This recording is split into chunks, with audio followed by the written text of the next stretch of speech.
Rhythm changes are one of the most common and most beautiful chord progressions in jazz. They are part of the American songbook. But when we try to improvise, we'll soon discover that playing the typical jazz lines is not that simple. We need to learn all the scales and arpeggios and are tied up for a long time until we make any progress. Fortunately, there's a much easier way, playing the blues over rhythm changes.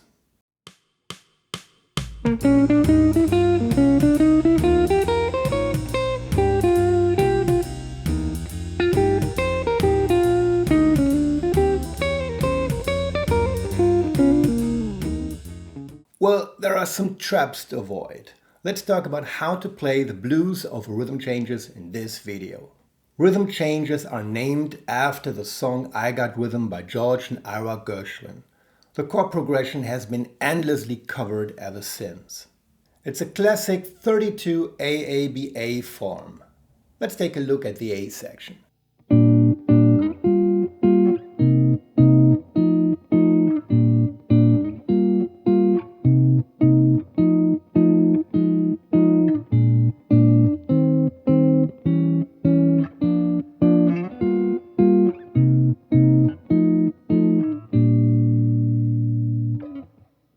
That's a whole lot of stuff. Let's simplify it a little bit. We can ignore the minor chords while improvising, so let's get rid of them.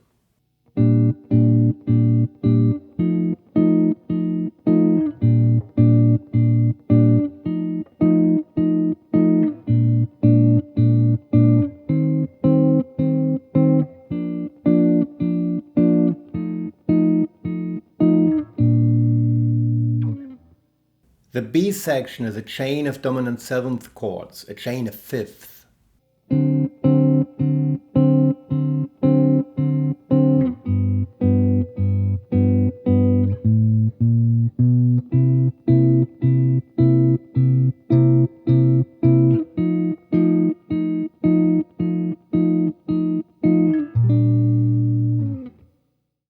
In the next part, we'll focus on the solo. A typical jazz solo would probably sound like this.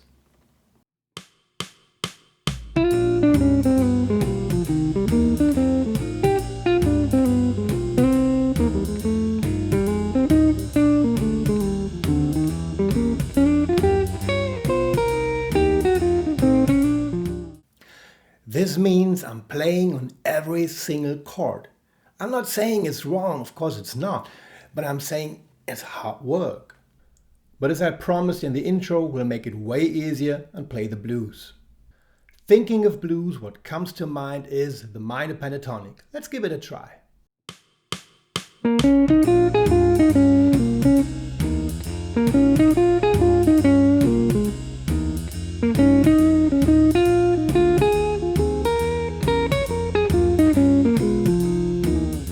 When playing pentatonic-based melodies over a complex form, keep in mind that you sometimes need to avoid particular notes. So just don't play the notes that don't fit, or at least don't land on them. I'll give you an example. The A flat doesn't fit too well over the one chord B flat 6, but it fits perfectly over B flat 7.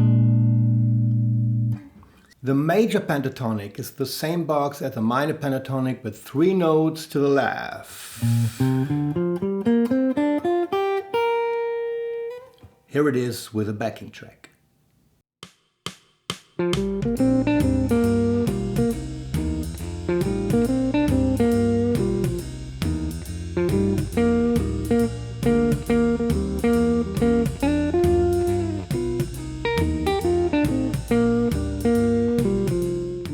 This works way better, but I still feel kind of limited. Remember, the issue with the minor pentatonic is the minor 7th.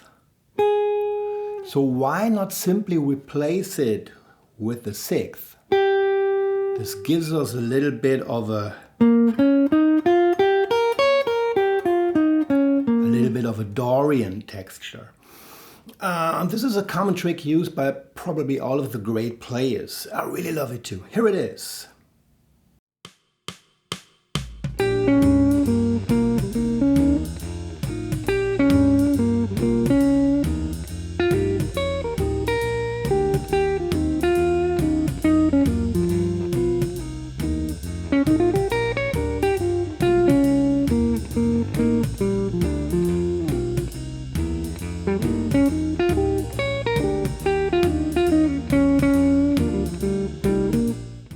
A small step from this is what I call the major pentatonic with the minor third instead of the major third. This is the major pentatonic, remember? This is the major third, and this is the minor third. And now I'm going to replace it. What a beautiful sound. Let's hear how it sounds with a backing track.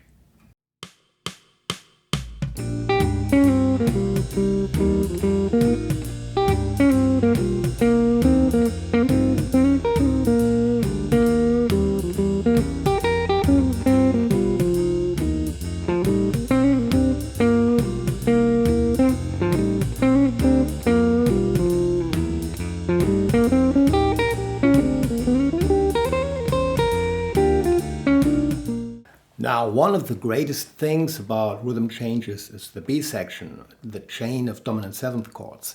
I'll show you one of my favorite moves on that. I learned it from the grandmaster, Mr. Charlie Christian. Starting with D7, I use these notes. This is the whole pattern. Can you hear that? It's almost rock and roll. The next chord, and this is the Charlie Christian trick, is G7, like this, or remember this voicing.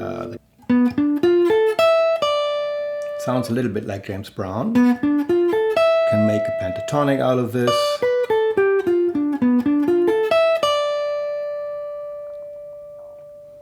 To get the next pair of 5 chords, just move your hand 2 frets to the left.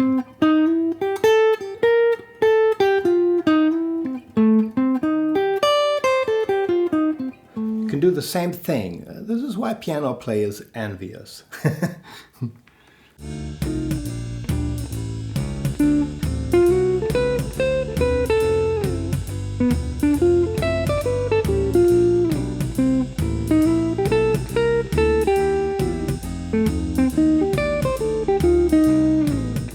One last idea, let's try to apply this pre-rock and roll Charlie Christian thing to the whole form. Fun time.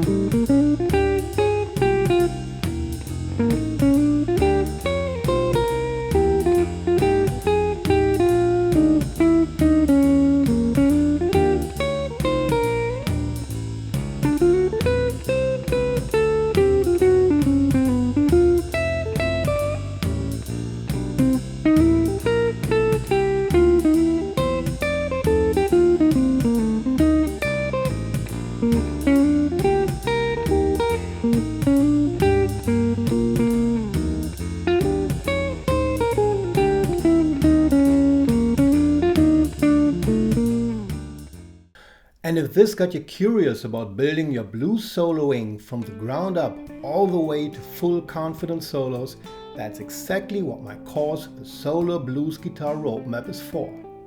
Link in the description. That's it for today. Thanks for sticking around until the end. That really means a lot. If you liked the content, don't forget to hit subscribe. It really helps my channel grow. Stay tuned. See you next time.